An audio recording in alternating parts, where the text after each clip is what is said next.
부족합니다. 추하고 나약합니다. 그러나 주께서 부족한 종을 오늘까지 들어주셨사오매 이 시간도 주의 말씀을 증거하며 부족함이 없게 하시고 전하는 종의 입술과 심령에 듣는 사랑하는 성도들의 심령에 하나님의 말씀으로 느껴지며 깨달아 귀한 말씀으로 새로워지는 역사가 있게 하여 주옵소서. 예수 그리스도의 이름으로 기도하옵나이다. 아멘. 우리 한번 따라 하십시다. 내 신앙을 업그레이드 합시다.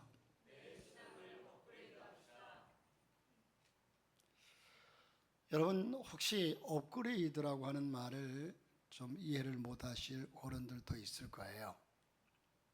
특별히 이거는 컴퓨터 용어에서 많이 쓰는 업그레이드. 요즘 젊은이들이 쉽게 쓰는 얘기지만 이 업그레이드라고 하는 말은 위로 올린다라는 의미입니다. 위로 올린다, 수준을 높인다, 수준을 높인다, 또 등급한다. 자, 그래서 구체적으로 이 업그레이드라고 하는 의미는 발전, 진보, 성숙, 아랫 단계에 있던 것을 윗 단계로 끌어올린다, 그 수준을 높인다, 이런 의미입니다. 상승시킨다. 자, 제가 컴퓨터를 이젠 처음 산 게 목회를 하면서 컴퓨터가 필요해서 샀는데 용산에 가가지고요, 전자상가에서 486짜리를 샀어요. 홀렉패키드라고 하는 컴퓨터를 486짜리를 샀는데 그때 최고로 좋은 거라고 사서 한참을 쓰다가 지금은 그 기종, 그 수준 내 컴퓨터는 찾아볼래야 찾아볼 수가 없어요. 자, 그렇다고 해서 고장이 나서 못 쓰는 것도 아니고요. 그것 가지고는 속도가 느려 터져서 아무 일도 할 수 없고 인터넷도 사용할 수 없고 좋은 프로그램도 아무것도 이용할 수 없기 때문에 지금은 그것에 비하면 아주 몇십 배나 좋은 컴퓨터를 사용해야 참 컴퓨터의 성능을 발휘할 수 있을 뿐만 아니라 무언가 시대적인 일을 처리해낼 수가 있다는 겁니다. 컴퓨터에 대해서 모르는 분들은 그게 그거지 이렇게 알지만 천만의 말씀이죠. 말 그대로 엄청난 차이가 있습니다. 컴퓨터라고 같은 컴퓨터가 아니고 옛날에 286이 처음 나왔을 때 이 컴퓨터가 아주 느렸죠. 처리하는 속도가. 그런데도 그것을 자기가 알아서 처리하는 자체가 신기하기만 했어요. 그러나 지금은 펜티엄급 이상으로 아주 우리나라 컴퓨터는요, 인터넷이나 이 모든 것이 날아다녀요. 얼마나 스피드하고 빠른지. 자, 다시 말해서 옛날 컴퓨터에다가 지금 나온 프로그램이나 지금 나오는 모든 것을 이용하려면 이용할 수가 없어요. 무슨 말인지 아시죠?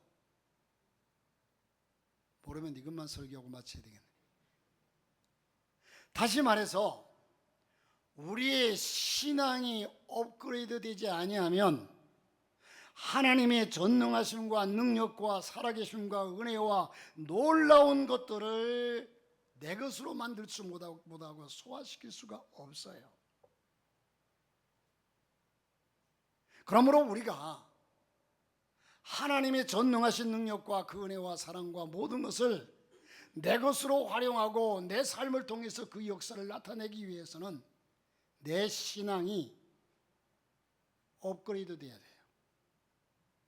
내 신앙이 수준을 높여야 돼요. 그저 들락날락하는 신앙에는 아무것도 할 수 없어요. 이게 결론입니다.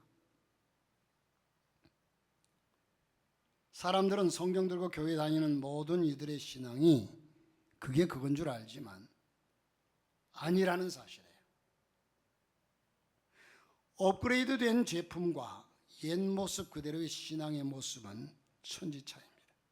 다시 말해서 이 업그레이드된 제품은 인터넷도 척척, 좋은 프로그램도 척척, 모든 능률과 속도도 척척 이렇게 처리해내듯이 신앙도 계속 기도와 말씀으로 은혜와 성령으로 업그레이드 시켜 나가는 신앙은 주 앞에서 큰 일들을 척척 감당할 수 있지만 옛 모습 그대로 예나 지금이나 그저 그냥 들락날락하는 신앙은 지금 현 시대에서 아무것도 할 수 없다는 하나님 앞에서 하나님의 능력과 역사를 아무것도 나타낼 수 없다는 거예요. 활용할 수 없다는 거예요. 경험할 수 없다는 거예요. 우리 교회도 개척하고서 한참 동안 개척교회 수없이 얘기했는데 이제는 누가 봐도 개척교회를 벗어난 이젠 어엿한 하나님의 교회로 태어났습니다.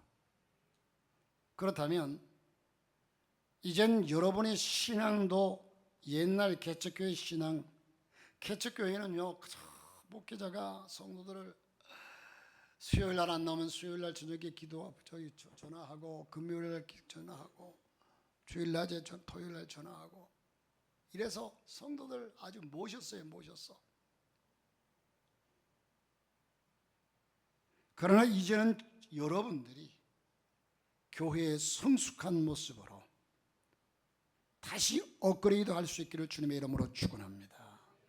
이 업그레이드는요 우리 믿음이 계속해서 전진해야 하는 것을 의미합니다. 여러분,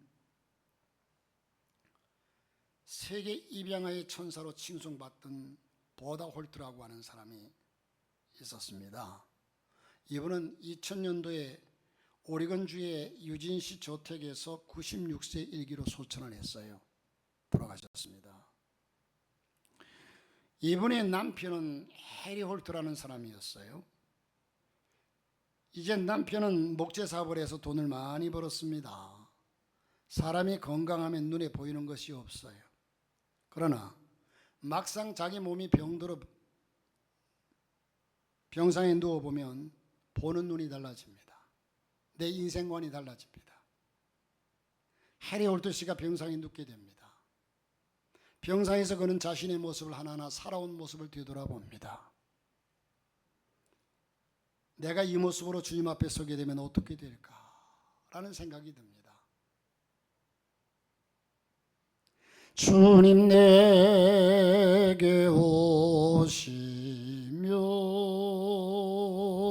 나 어찌 대할까. 그는 자신의 부끄러운 모습을 발견합니다. 이제는 주님 기뻐하시는 일을 해야 되겠다. 하나님 기회를 주세요. 나 이대로 죽으면 하나님 일 못하고 이 모습으로 부끄러운 모습으로 하나님 앞에 갈 거예요. 하나님 기회를 주세요 하고 매달려 어떻게 내가 주님을 위해 살까? 그는 자기의 신앙을 업그레이드 시켰습니다. 매달렸습니다. 그는 병상에서 극동의 한국이라는 나라에 대한 정보를 듣게 됩니다. 그런데 퇴원했을 때 마침 닥터 피어슨이라고 하는 사람이 이 지역을 방문했습니다. 그때 이 피어슨은 고등학교 강당을 빌려가지고 부모 잃은 한국의 고아들을 위해서 특별기도회 겸 강연을 하고 있었습니다. 그 기도회에 참석한 홀트 씨는요 물질을 가지고 이젠 정말로 저 불쌍하고 힘들고 어려운 그들의 삶을 위해서 헌신하기로 작정을 했습니다. 그의 헌신은 구체적으로 열매를 맺게 되었고 세계인의 심금을 울렸습니다. 한국에 있는 고아들을 어떻게 돌볼까 생각하고 그는 그때부터 45년 동안 이 일에 관심을 가지고 입양시키는 일에 일생을 바쳤습니다. 그리고 남편 사후에 이젠 남편이 돌아가신 후에도 부인이 이어서 이 일을 하게 되었고 이제는 부인도 2000년에 돌아가셨으니까 홀트 여사의 딸이 어머니의 뜻을 이어받아서 일을 계속하고 있습니다. 이것이 홀트 아동 복지 불우아동 입양 이 시설이고 이 기관입니다. 이 홀트 씨가 병원에 누워서 그가 자기 자신을 돌아보고 깨달은 순간 그 이래서는 안 되겠다, 이래서는 안 되겠다 하고서 이젠 자기 신앙을 업그레이드 한 겁니다. 자, 그리고 한국에 돌아와 여러분, 그리고 또 다른 사람을 소개해 보자면, 한국에 들어와서 연세대학을 세우고 세브란스 병원을 설립한 장로교 선교사 언더우드 목사님, 언더우드 선교사님, 그 가문이 4대째 한국을 섬기고 있다가 2004년 언더우드의 4대인 원한광 교수가 연세대학에서 마지막 강연을 마치고 미국으로 돌아갔습니다. 자, 그에 못지않게 홀트 가문에서도 이 일의 대를 이어가고 있죠. 그들은 이렇게 고백합니다. 하나님 품에 안길 때까지 아이들을 섬길 것입니다. 참으로 위대한 고백입니다. 여러분, 저와 여러분이 이런 인생을 살기 위해서 우리의 신앙을 업그레이드 해야 합니다. 중요한 것은 하나님의 마음이 홀트 여사뿐만 아니라 우리의 마음에도 자리 잡아야 할 줄로 믿습니다. 오늘 이 말씀 가운데 몇 가지 생각해 보고자 하는 것은, 첫째는 주님 앞에서 결단하고 우리 자신과 가정의 신앙을 업그레이드 하시기를 바랍니다. 이제 결단해야 합니다. 내 신앙의 모습을 되돌아보십시오. 여러분도 우리의 신앙 여기에서 언제까지 멈추어 있겠습니까? 여러분의 신앙에 만족합니까? 나와 여러분이 신앙생활하고 있는 이 모습이 하나님이 기뻐하신다고 여러분 생각하십니까? 지난주에 설교했듯이 오늘 내가 죽는다면 어디에 있을까? 자신 있습니까? 오늘 본문의 3절을 보시면 수문학 광장에서 말씀의 잔치가 있는 것을 봅니다. 이스라엘 백성들은 느헤미야라고 하는 위대한 지도자를 통해서 성벽을 52일 만에 완성했습니다. 동시에 백성들의 마음에 믿음의 집이 지어지기를 원했습니다. 그들은 성벽 완성 후에 말씀의 집회를 열었습니다. 수문학 광장에서 새벽부터 오전까지 남자 여자 무릇 아이들을 말할 것 없이 이젠 알아들을 만한 자들은 그곳에 모두 모였고 뭇백성이 그 율법책에 귀를 기울이고 있습니다. 오늘 8장 3절의 말씀을 합니다. 그리고 백성들은 하나님 앞에서 아멘 아멘 응답합니다. 하나님을 경배합니다. 에스라가 광대하신 하나님 여호와를 찬송하며 송축하며 모든 백성이 손을 들고 아멘 아멘 응답하고 몸을 굽혀 얼굴을 땅에 대고 여호와께 경배하였느니라. 할렐루야. 8장 6절의 말씀을 하고 있지 않습니까? 그렇습니다. 주님을 뜨겁게 사랑하도록 변화시키는 능력은 하나님 말씀에 있습니다. 하나님의 말씀. 여러분, 우리는 찬송할 때 달고 묘한 그 말씀, 생명의 말씀은, 여러분 때가 되면 밥이 먹고 싶고 배가 고프고 밥 먹고 싶다, 배고프다, 이런 사람은 건강한 사람이에요. 그런데 점심이 지나고 저녁이 되었는데도, 하루가 지났는데도 밥 먹고 싶은 생각이 없고 아무 생각이 없고 느낌 없는 사람 병든 사람이에요. 하나님의 말씀은 달아야 합니다. 하나님 말씀은 느낌이 있어야 합니다. 여러분의 하나님 말씀을 볼 때에 그 말씀의 재미를 느끼고 뭔가 달고 오묘함을 느껴야 합니다. 이게 건강한 성도입니다. 하나님 말씀 앞에 느낌이 없고 아이고 이거 읽어도 그만 안 읽어도 그만 병든 사람입니다. 하나님 말씀은 영적인 양식입니다. 율법을 전문적으로 연구하고 가르치는 율법 학사, 여러분 우리는 학사라고 하면 보편적인 사람들이, 학사는 누굽니까? 4년제 대학을 졸업한 사람을 학사라고 하고요, 그 다음에 대학원을 가게 되면 석사가 되고 더 공부해서 논문을 쓰고 하면 박사가 됩니다. 여기에 학사라는 학사 에스라라고 하는 말은 율법을 전문적으로 연구하고 가르치는 사람을 학사라고 했습니다. 그래서 학사 에스라에 이 학사 에스라와 여러 믿음의 사람들이 앞장서고 온 백성이 일어났습니다. 모든 백성이 손을 들었다는 것은 내 인격과 마음을 다해서 서원하는 것을 말합니다. 입술로는 아멘으로 응답합니다. 몸은 굽혀 땅에 얼굴을 대고 기도했습니다. 모든 백성이 하나님 앞에서 헌신과 결단의 자세를 다짐합니다. 하나님의 백성답게 살기로 결단을 반응합니다. 그렇습니다. 매일 이 믿음을 가진 자의 신앙은 변질되지 않습니다. 전인격적으로 하나님을 경배하는 마음은 인생을 허비하지 않습니다.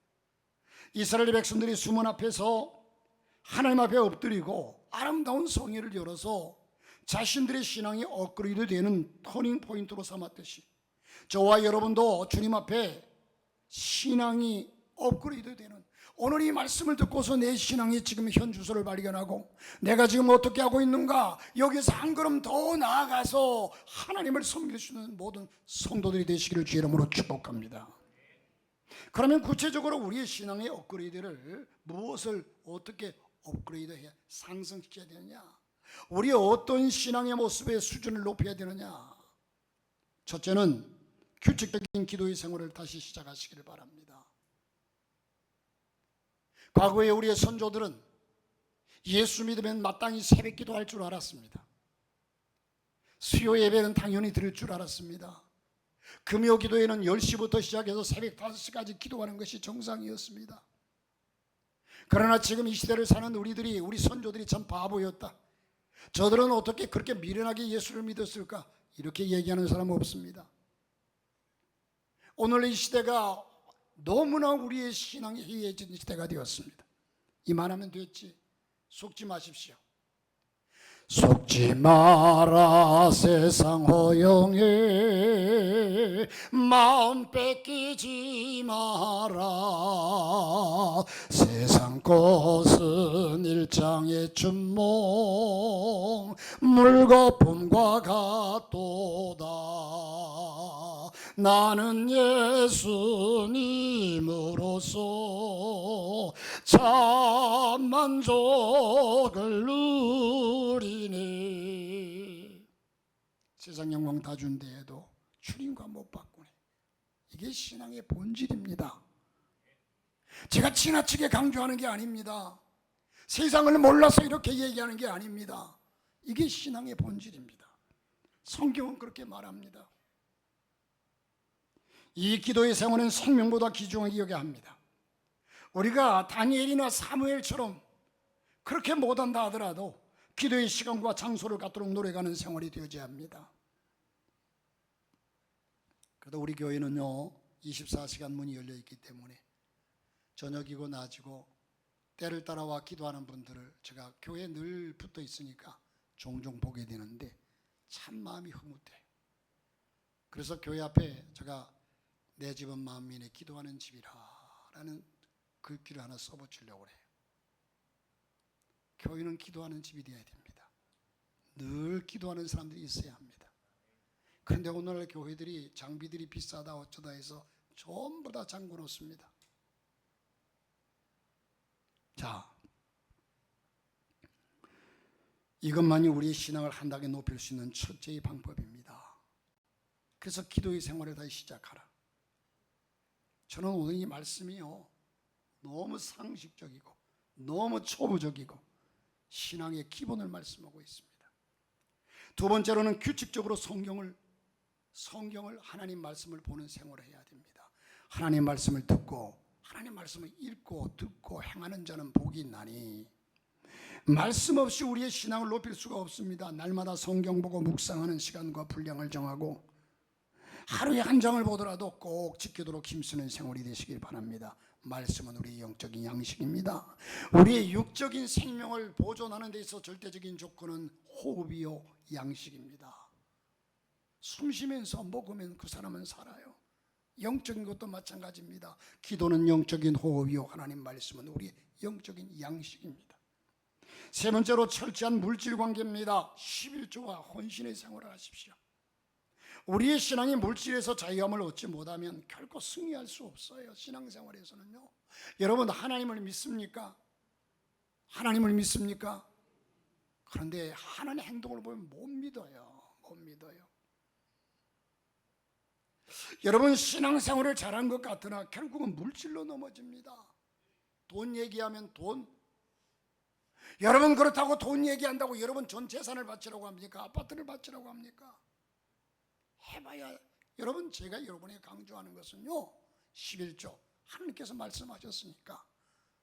그리고 때를 따라서 여러분의 감동되시는 분들은 이런 헌금도 하고 저런 헌금도 하십시오라고 얘기하지. 물질을 초월해야 합니다. 하나님을 섬기는 데 있어서 물질에 가로막으면 백발백중 그 사람은 돈에 걸려져 넘어집니다. 돈에 걸려져 넘어져요. 좀 외람된 얘기지만 이번에 저희 어머님이 돌아가시고 우리 성도들이 한 70명 오셨더라고요. 정말 저는 너무 감동하고요. 우리 교인들이 그냥 그 먼 길을 아마 여러분 마음속에 아마 다 공동적인 생각 한 가지씩 했을 텐데 우리 진상만 목사님은 개천에서 용났구나. 그 먼 길을 찾아오셨는데 한 70명 정도 왔어요. 못 오신 분들은 또 목사님들도 그 먼 길을 서울에서 막 찾아왔어요. 그러니까 거의가 제 손님들이에요. 요즘은 거의 장례식장 안 가고 어떡하죠? 네? 전부 온라인으로 보내잖아요. 그런데 나는 우리 손님이 다 거기 왔어. 온라인으로 받을 게 없어. 형제들은 전부 다 온라인으로 받았어. 그런데 거기에 나온, 그러면 원칙적으로는 이젠 현장에서 들어온 부의금을 다 각자 나눠주고 그 사람 분류해서 나눠주고 장례 비용이 얼마인지를 분배해가지고 형제들이 내서 장례를 치는 것이 제일 정당한 방법이에요. 그죠? 그런데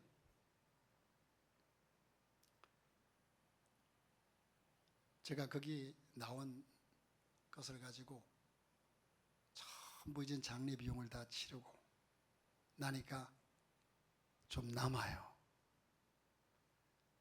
그래서 형수님이 너무 고생하셔서 좀 드리자고 제가 제안을 하고, 또 조카가 할머니한테 너무 애틋하게 자란 친구가 있어서 그에게 좀 또 주자 하고, 그래서 주고 난 뒤에 남은 돈 얼마가 일부가 있길래 그것을 똑같이 형제들과 나누자.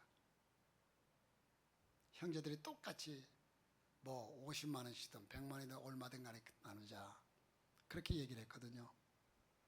그러면 거기에 들어온 수입의 거의 7, 80%가 제 손님들인데, 그런데 감사하게도 제가 하나님 앞에서 그 모든 것들에 내가 조금이라도 더 갖자는 생각을 1도 안 해봤거든요. 1도 안 해봤어요. 하나님 앞에 신앙 양심을 고백하는 것은. 네. 그래서 형제들이 화합하고 우애할 수 있다면 내가 베풀고 나누는 것이 마땅하다. 누군가 죽어야 누군가 사는 거거든요. 여러분 잘했죠? 제가 자랑하는 거예요. 그런데 그것 조금 남으면 서로 갖겠다 어쨌다 하다 보면, 자 어쨌든 여러분 물질을 초월해야 합니다. 물질을 초월해야 돼요. 여러분 하나님이 살아계심을 믿으면 하나님이 갚아주실 줄로 믿으시기 바랍니다. 예? 그거 하나 상대방 손에 있는 거 빼앗아 가지고 내가 하나 더 갖기를 원하지 말고, 그리고 12일 주는 하나님의 것이라고 약속했으니까 믿고 하나님을 믿는다고 하면서, 그리고 여러분 하나님을 믿는다면 어려울수록 드리십시오. 그분은 실현하는 분이 아니십니다. 하나님은 성경을 통해 보면 약속하고 있습니다. 그 외에도 우리가 감사한금, 주일헌금 등을 일정한 분량을 정하고 힘들고 어려워도 꼭 실천해서 하나님 앞에 복받는 삶. 네 번째로는 여러분 모든 예배를 기준히 여기고 빠지지 않는 것을 원칙으로 세우십시오. 예배보다 중요한 게 없고 예배보다 바쁜 게 없어요. 여러분 아까 서론에 말씀드렸지만 우리가 이렇게 준비된 신앙으로 하나님을 섬기지 못하면 하나님의 기적과 역사를 절대로 경험할 수가 없어요. 엘리야의 제단에 불이 내렸습니다. 재물을 태웠습니다. 엘리야는 그 제단에 불이 내리기 전에 여호와의 제단을 수축했습니다. 제단을 다시 다 쌓았어요. 제단을 쌓는다. 예배입니다. 예배입니다. 저와 여러분의 삶에 예배가 살아있어야 합니다. 예배가 우선이 되어야 합니다. 혹 예전보다, 아니 다른 이들보다 예배 생활이 무너진 분이 있다면 다시 시작하십시오. 저녁 예배를 못 나왔습니까? 저녁 예배 도전하십시오. 수요 예배 못 나왔습니까? 도전하십시오. 언제까지 여러분의 신앙에 손을 그어놓고 나는 이 예배만 드릴 것이다. 하나님 믿는 사람 아니에요.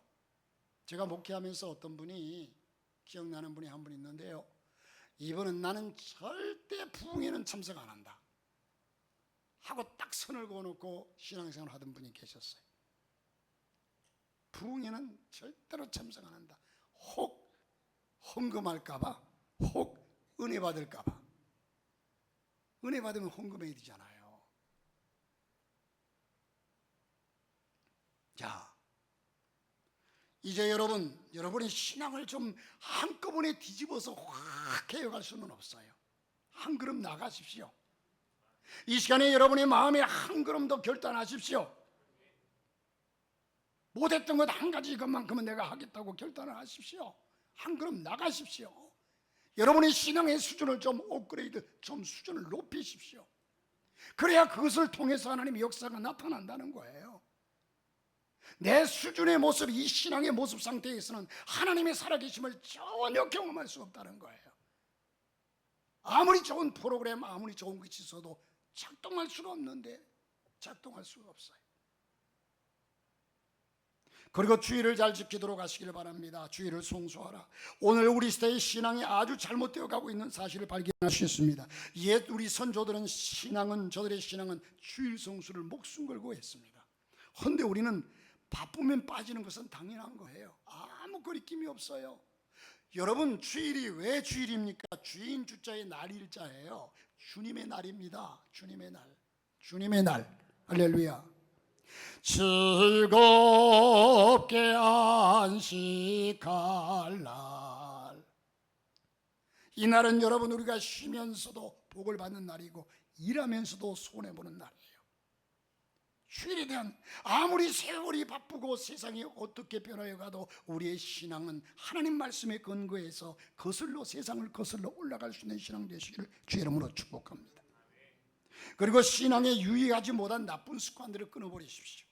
언제까지 우리가 하나님을 섬기는 백성으로서 아직도 세상을 그리워해야 합니까? 이스라엘 백성들이 애굽에서 나와가지고 지금 현실이 광야인데, 광야에서 옛날에 먹던 고기 까맣게 떼서 먹던 고기 국물과 파와 마늘과 부추와 이것들을 생각하고,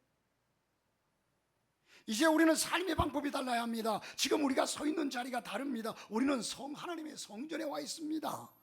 세상 사람들은 이 시간에 여러분 세상 밖에 있지만 우리는 하나님의 성전에 와 있습니다. 사랑하는 성도 여러분, 여러분의 사업도 갈수록 잘 되어지고 번창하는 거예요. 어떤 사람이 사업을 시작했어요. 1년, 2년, 3년이 지나도 맨날 그 모양 고가를 4년, 5년 가다가 1억씩이나 까먹고 그냥 문 닫았어요. 여러분, 이런 사람이 있다면 여러분 그런 사람 되고 싶습니까? 우리가 예수 믿어가지고 1년, 2년, 3년, 4년 몇 대 믿어봐도 아무것도 모르고 나중은 결국은 예수 믿는 거 접어버리고 세상으로 나가버렸어요. 똑같은 이치입니다.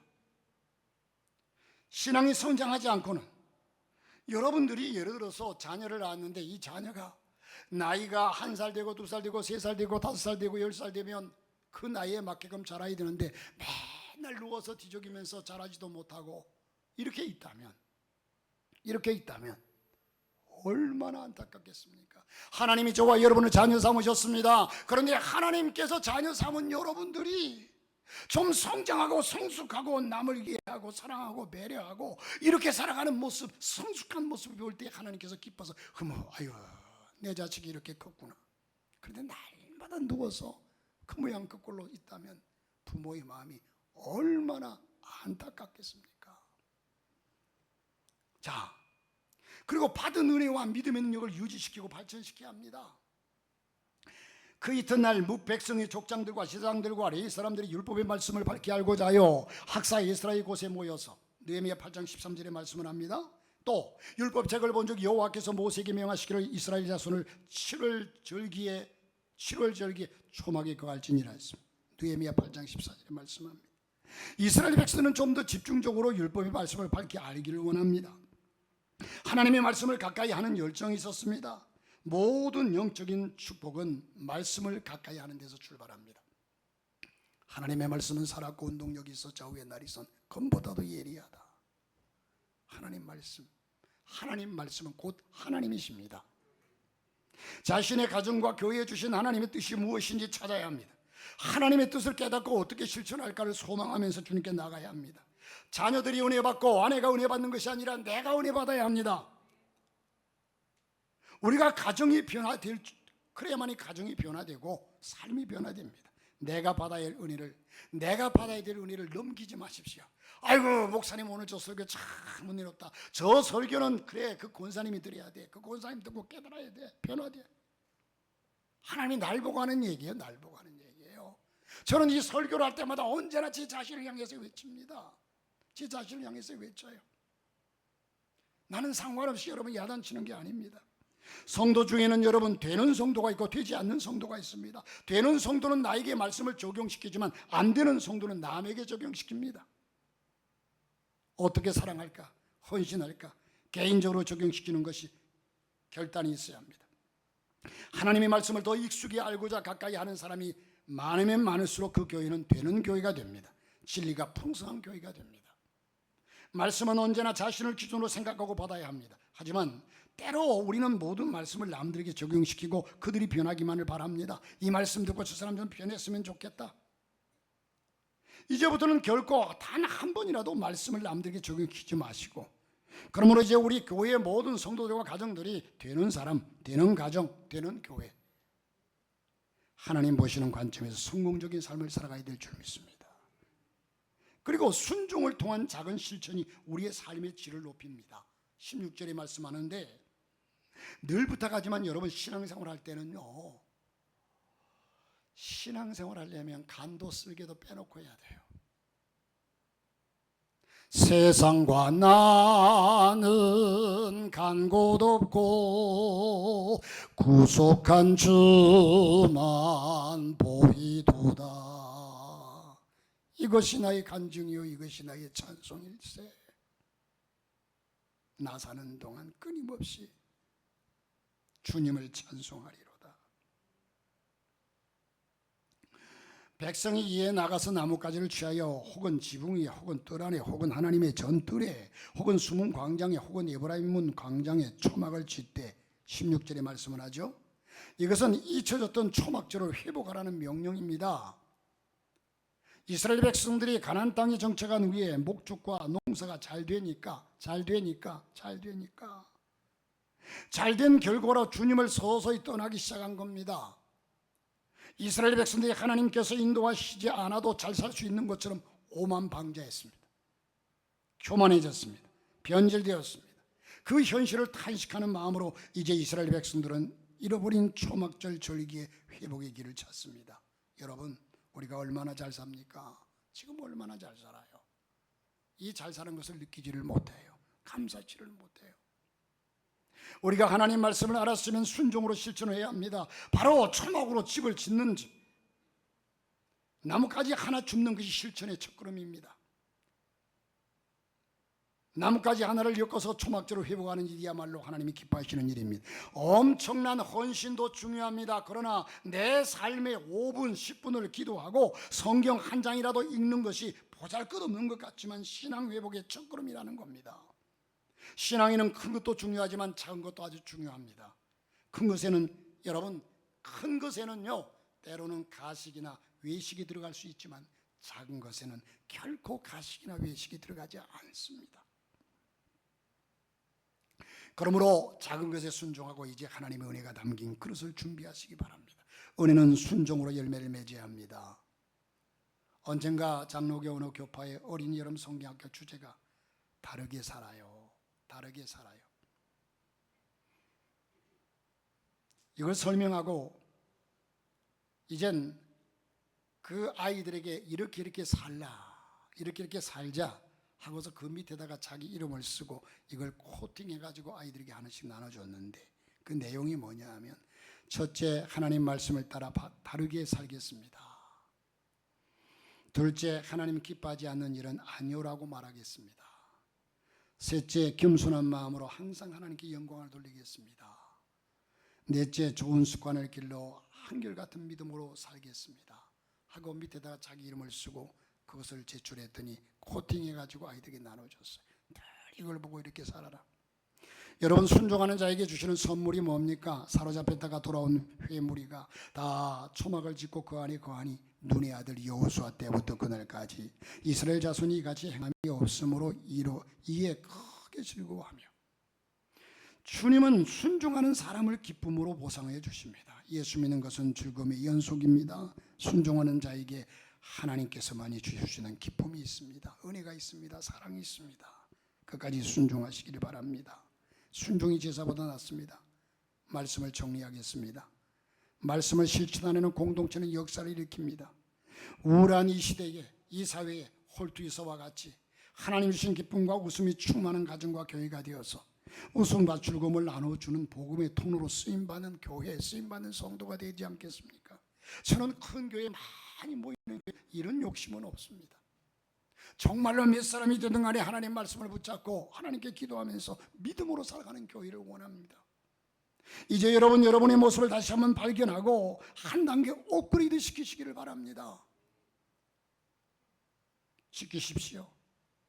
언제까지 한 번 받은 은혜로 평생을 살겠으며 한 번 드린 헌신으로 평생을 우려먹겠습니까? 나와 여러분의 모습은 어찌 보면 아주 쾌쾌묵은 신앙으로 하나님을 섬기고 있지 않는가? 이제는 한 단계 올라서서 하나님께로부터 불어오는 시원한 영적인 바람도 느껴가면서 하나님의 사랑, 하나님의 살아계심을 경험해가면서 살아가야지 않겠습니까? 이제 믿음의 결단 가운데 우리 삶이 한 단계 업그레이드 되어서 주님을 기쁘시게 할 뿐만 아니라 저와 여러분의 자자손손까지 복을 누리며 사는 축복이 있기를 주의 이름으로 축복합니다.